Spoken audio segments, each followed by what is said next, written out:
Dans le coin du ciboulot, le podcast futé qui explore les pouvoirs de ton cerveau. Bonjour, je m'appelle Thiago et j'ai 9 ans. J'adore dessiner et je voudrais savoir comment je trouve des idées pour dessiner. Allez, c'est parti! Bonjour Thiago, merci pour ta question. Je m'appelle Sarah Moreno et je suis chercheuse à l'Institut du cerveau. Dans mon travail, j'essaye de comprendre comment fonctionne la créativité. Et donc par exemple, comment est-ce qu'on trouve des idées plus ou moins créatives de dessin. Je vais essayer de te répondre. Déjà, ce qu'on sait, c'est que tu as besoin de presque toutes les parties de ton cerveau pour trouver une idée de dessin. Ça se fait en 3 grandes étapes, et chacune de ces étapes est faite dans des endroits différents de ton cerveau. Ces endroits s'organisent ensemble, et pour dessiner par exemple, tu as besoin du réseau de mode par défaut et du réseau de contrôle exécutif. Mais regardons de plus près les 3 étapes dont je viens de te parler.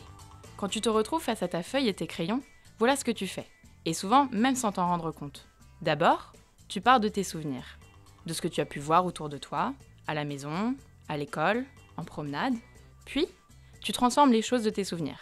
Par exemple, ta maison aura des ailes, ta maîtresse fera la taille d'une fourmi, ou ta trottinette crachera des flammes.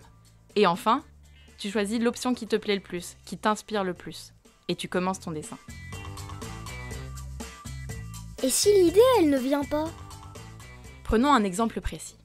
Imagine que tu participes à un concours de dessin et que tu dois trouver une idée pour ce concours. Imagine que le thème du concours est « Dessine un super-héros ». En étape numéro 1, tu peux commencer par chercher dans tes souvenirs les films que tu as vus avec des super-héros, les bandes dessinées que tu as lues avec des super-héros. Tu vas peut-être choisir Spider-Man, l'homme araignée. Mais attention, imagine que tous les autres enfants ont eu la même idée et qu'ils dessinent Spider-Man eux aussi. Peut-être que ton dessin ne gagnera pas, car il n'est pas assez original. Oh là là! En étape numéro 2, tu peux donc choisir de modifier un peu cette idée. Par exemple, si tu pars de ton idée d'homme araignée et que tu choisis un autre animal, disons le lapin, tu peux inventer un nouveau super-héros, l'homme lapin. Ce sera plus original, tout en restant dans le thème du concours. Ou alors, tu pourrais choisir quelque chose d'encore plus différent, disons un arbre, et inventer un deuxième super-héros, la femme arbre. Incroyable! Maintenant, en étape numéro 3, tu peux réfléchir à tes options. Est-ce que tu préfères l'homme lapin ou la femme arbre? Laquelle de ces 2 idées te fera gagner le concours de dessin? C'est le moment où tu dois choisir ce que tu vas dessiner.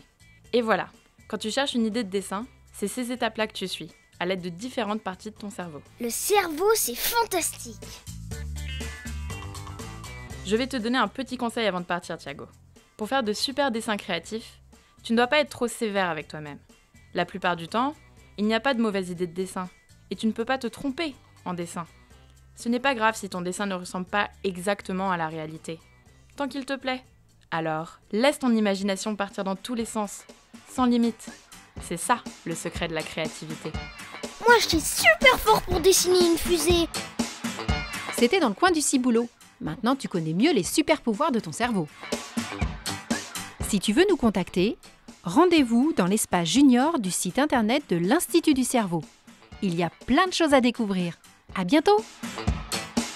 Une production de l'Institut du cerveau réalisée par Making Waves.